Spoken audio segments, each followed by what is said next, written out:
Welcome to the Political Refs with Justin Criddle, Dan Snell, and Jesse Hall, blowing the whistle on Washington, D.C.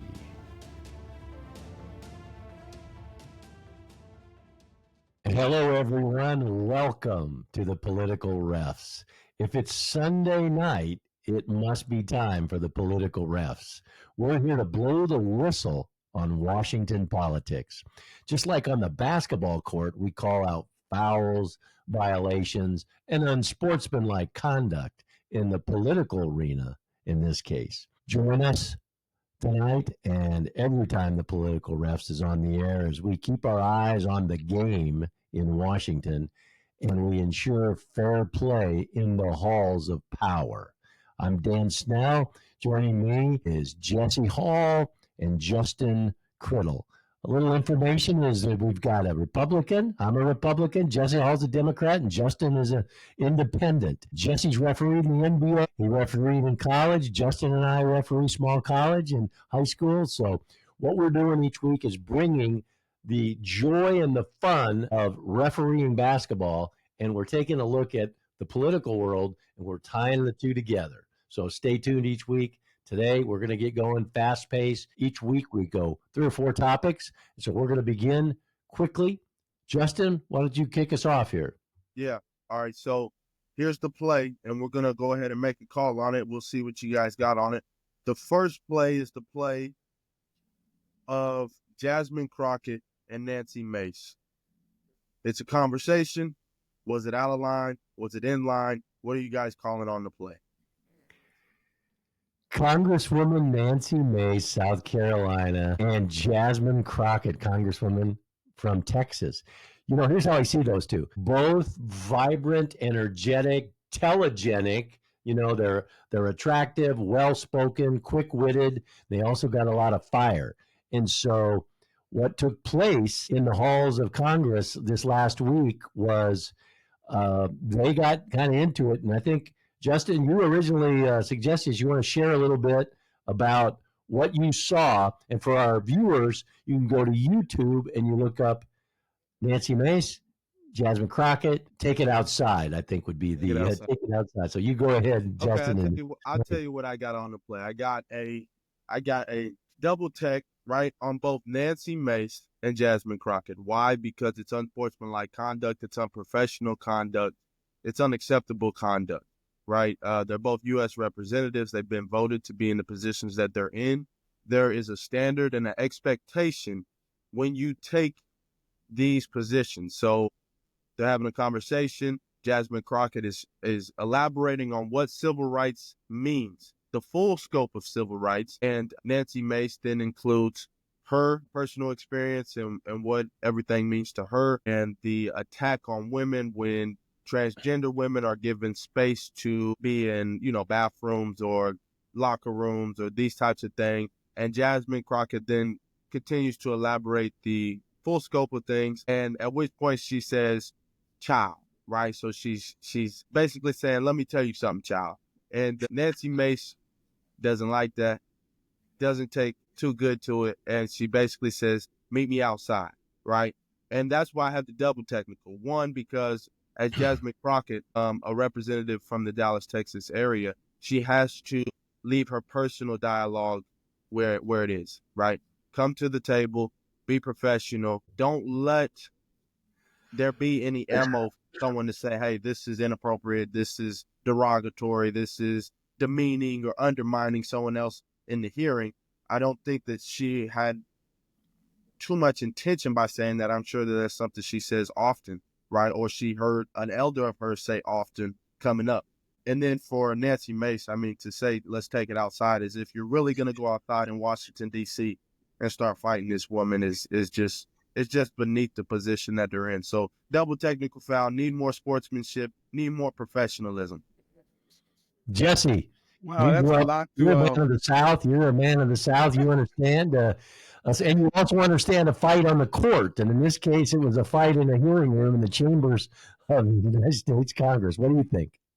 Well, I find it kind of interesting since, one's from South Carolina, SEC, the other one's from Texas, SEC. And if you know anything about the South Carolina coach, I mean, she's pretty. Hey, she can get at it, and so Texas coaches no, lightweight either.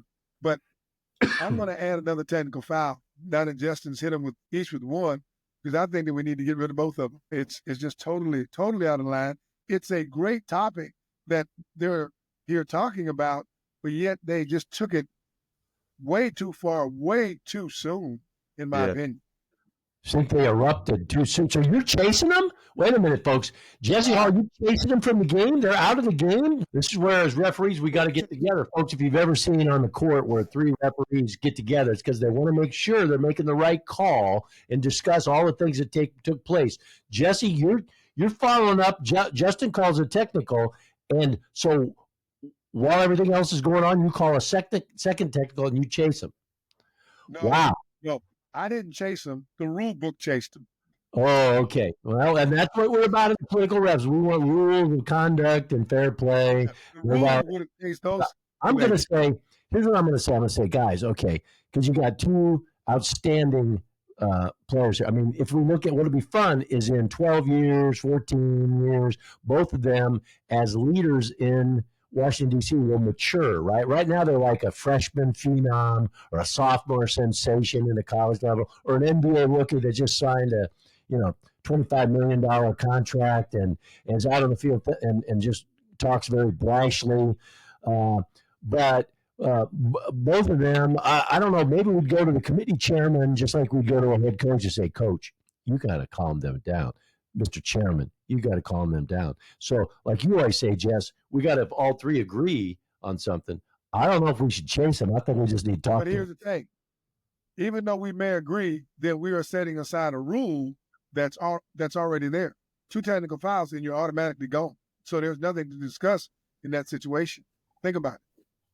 Yeah, you're right. You're right. I don't know how they got that quick second technical, though. They both, although even the fans, even the players on their bench, I watched, and again, folks, you got to watch Nancy Mace, Jasmine Crockett, go to YouTube, just like you watch us on YouTube, which, by the way, watch the political refs on YouTube and be sure and like, subscribe, follow, and share. Most importantly, say, man, these guys are hilarious. They're bringing basketball referee into Washington politics. So be sure and share this around so we grow and keep coming each and every week.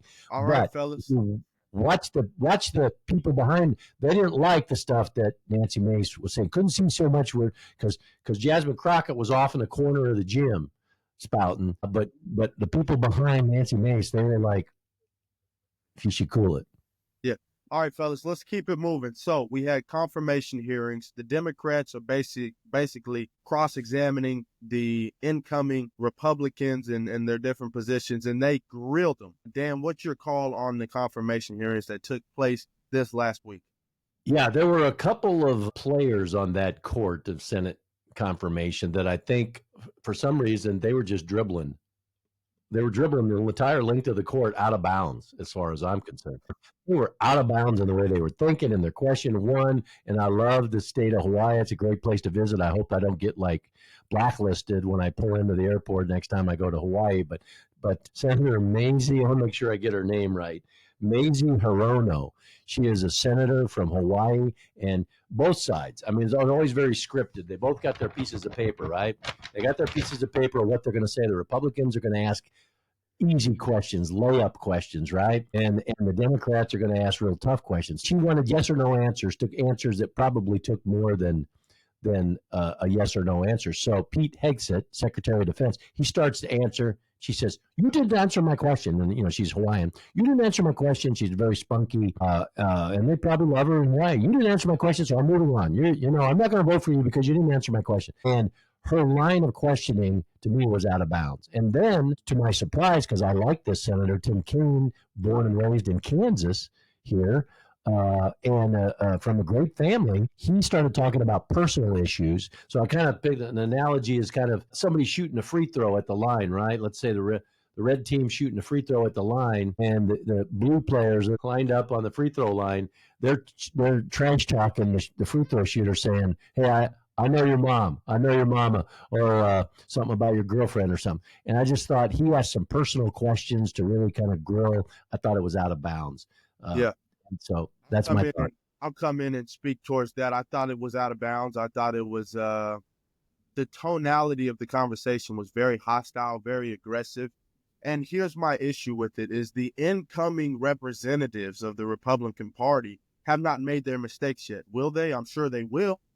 Nobody's perfect. I'm sure they'll have their day where you can come at them as aggressive as and the people will understand and say, hey, yeah, some questions need to be answered here. Some accountability needs to be had. The issue is this: the Democrats were waiting on their opportunity to grill the Republican representatives the way the Republican representatives have grilled the Democrats over the last 8 or so months with the assassination attempt and the Secret Service and how they grilled them, the border crisis and how they brought in the FBI and questioned different individuals about the statistics and demanded information with a very hostile position and tonality in which they asked their questions and basically said, oh, I can tell by the way you respond that that's going to be a no, or yes, that's going to be a yes, and oh, you're dodging the question. So in my opinion, from what I can tell, it looks like the Democrats are just waiting on their opportunity to strike. And it's too early. It's out of bounds. There's no cause for it.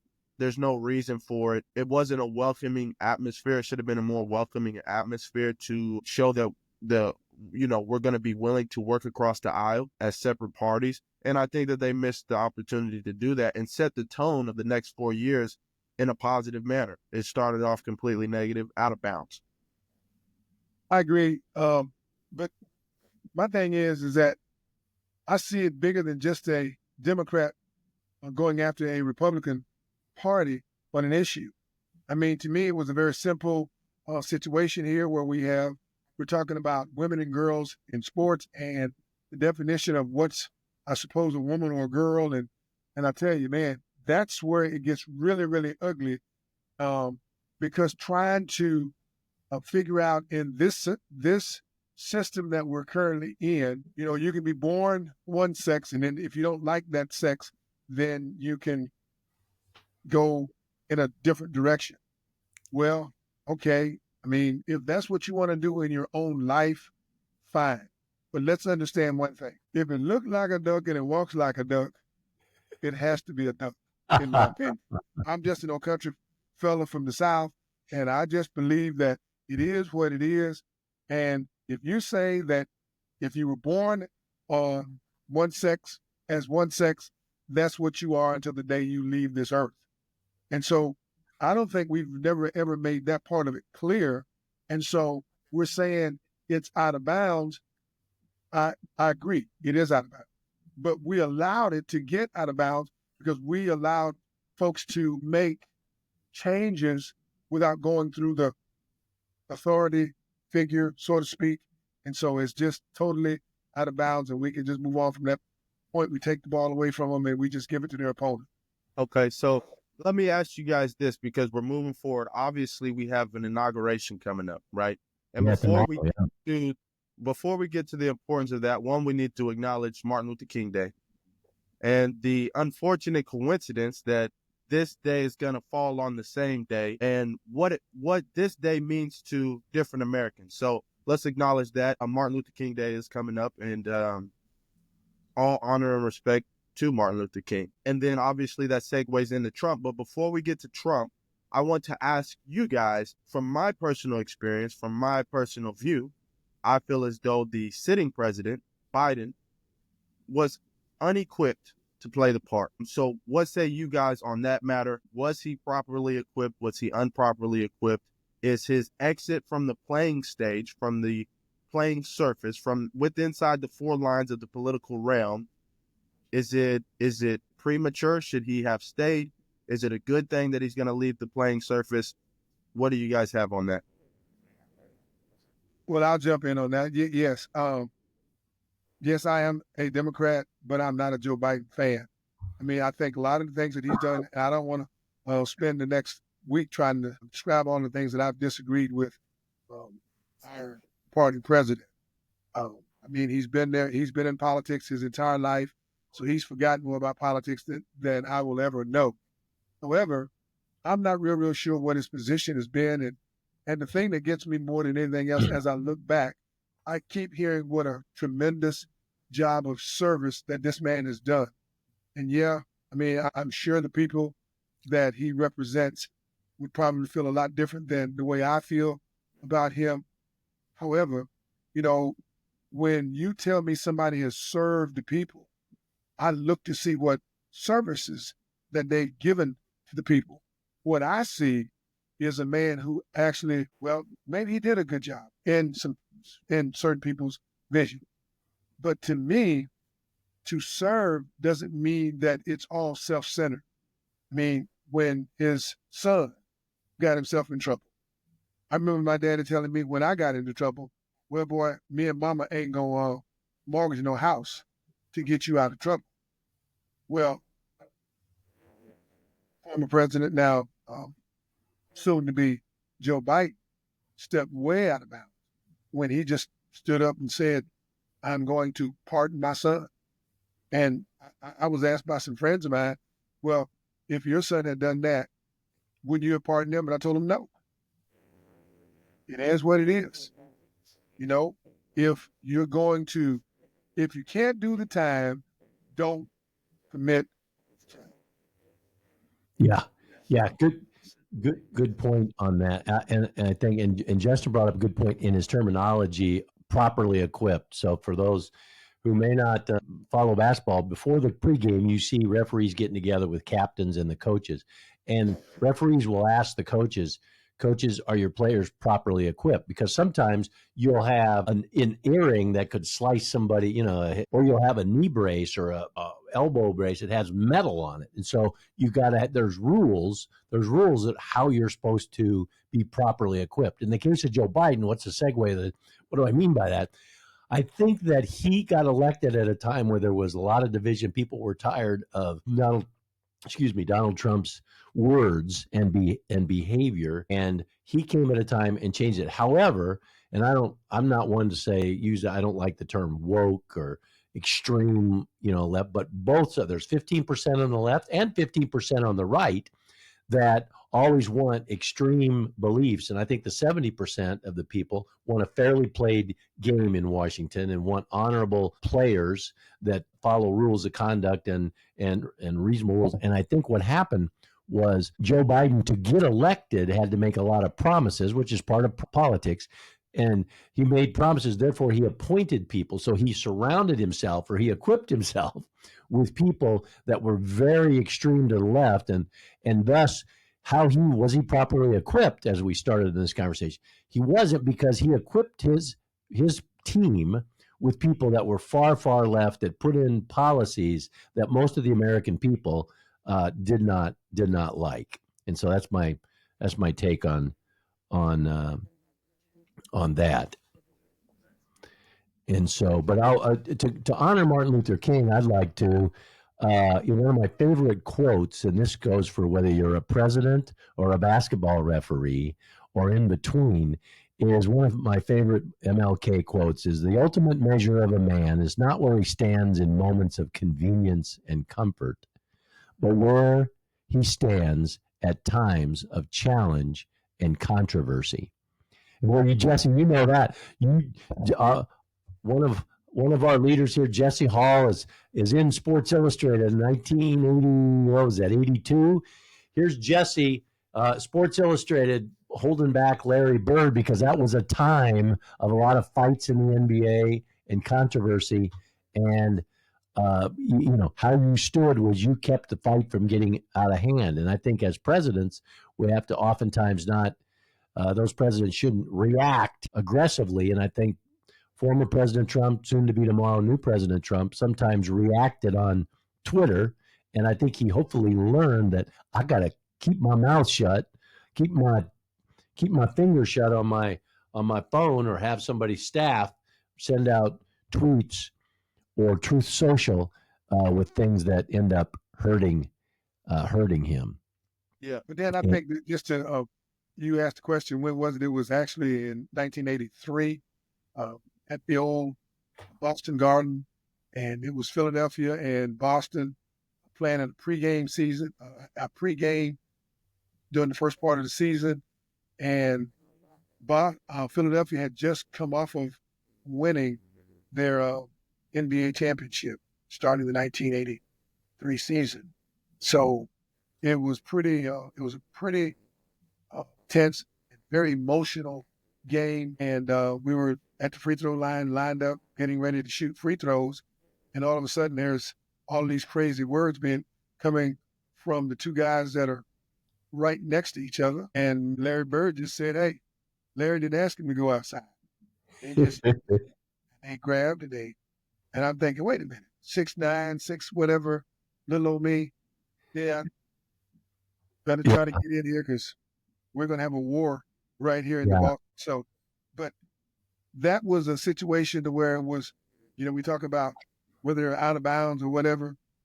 It was, all the extra drama going on. Red Auerbach, former general manager, now deceased, came out on the floor and, he's all upset about the situation.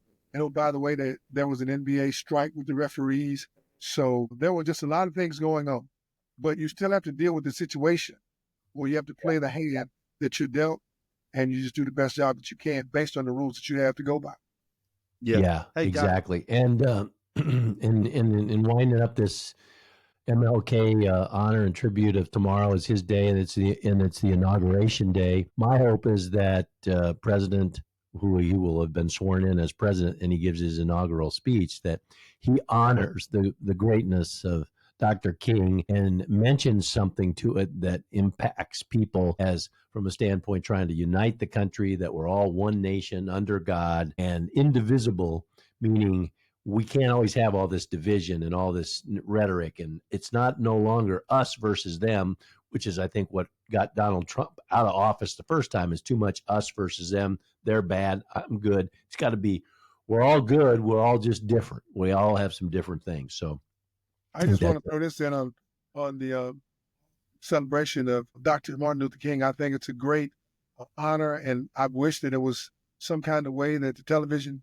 stations wouldn't simultaneously be carrying on with their events. I don't know why somebody didn't look at the calendar and say, can we preempt this during the 11 o'clock hour from 11 to 1? Because traditionally all across this country, you have churches honoring Dr. King, and it's going to be tough with those two things bumping heads during that time. And to me, it's just disrespectful. Yeah.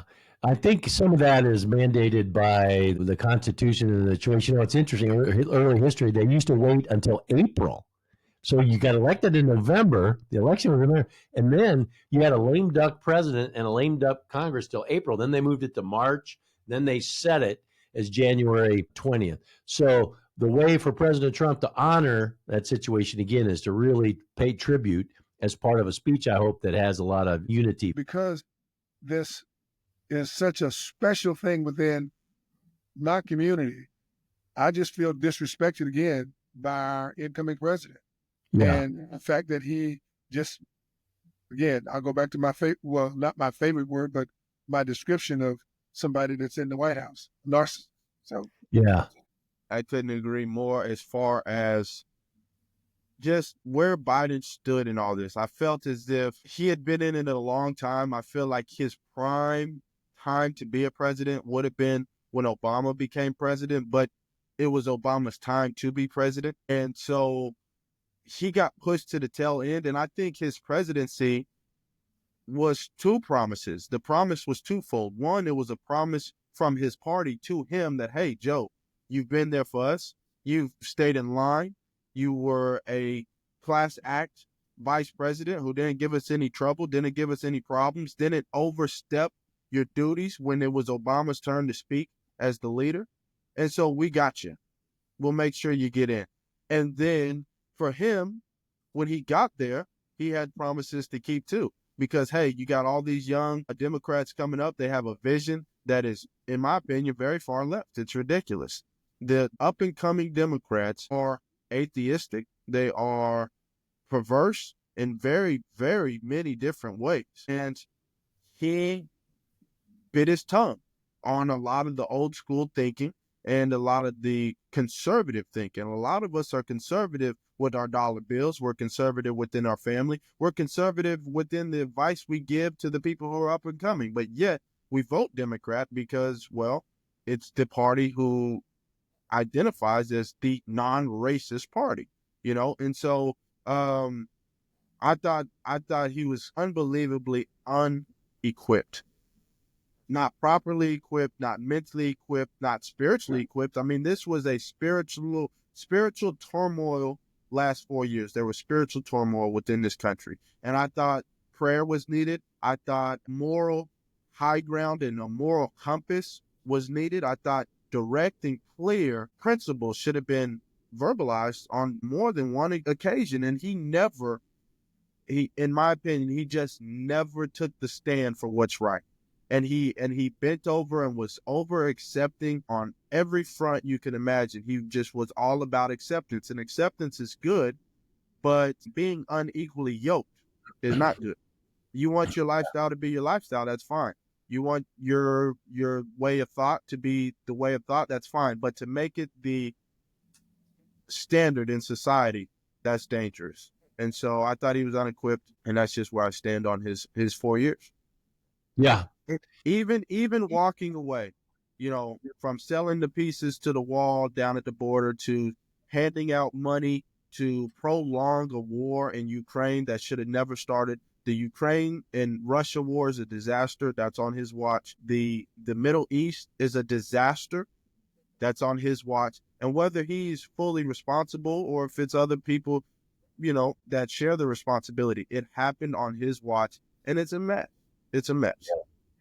Yeah, I think we talked about, Dr. King, how you respond in times of challenge, and I don't know if he would get an A in remarks or how he handled things in times of challenge. But he's president of the United States, not an easy job, and it's the most powerful position in the world. So thank you, President Biden. As you leave the court and you retire, I hope you can watch the game from outside in the stands and keep watching. I'm sure President Biden, wouldn't you guys say, he's probably going to tune into the political refs because he wants to see our commentary because he knows we'll be fair and just.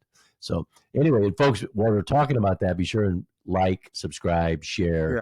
Like, comment, subscribe, all those things. What you got, Jesse? What's Well, I just want to say, because I know we're getting ready to go off, the thing that I want to make sure that's out there, we need to have better candidates on both sides of the table.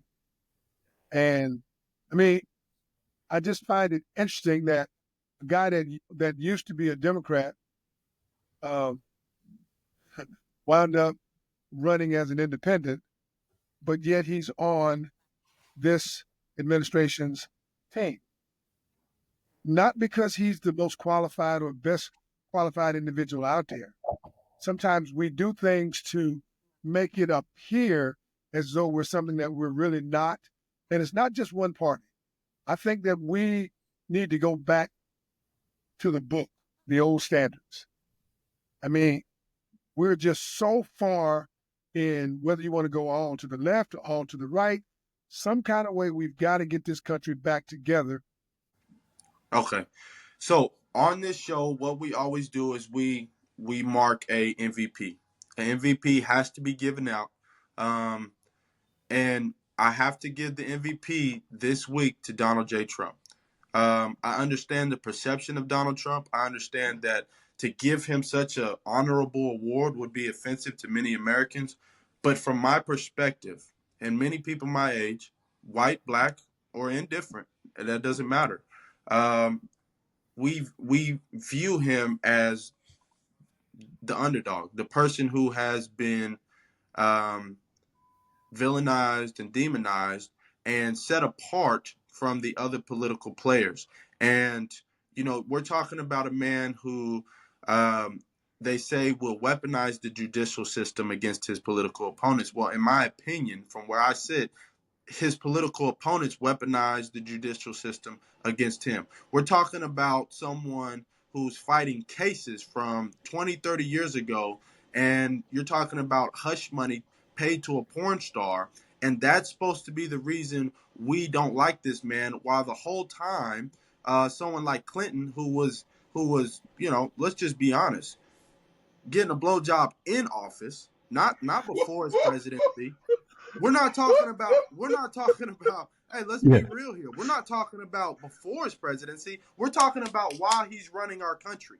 Folks, this is wild. This is the political refs. That's why you want to tune in. Hey, listen, we have room in our hearts to receive the Clintons.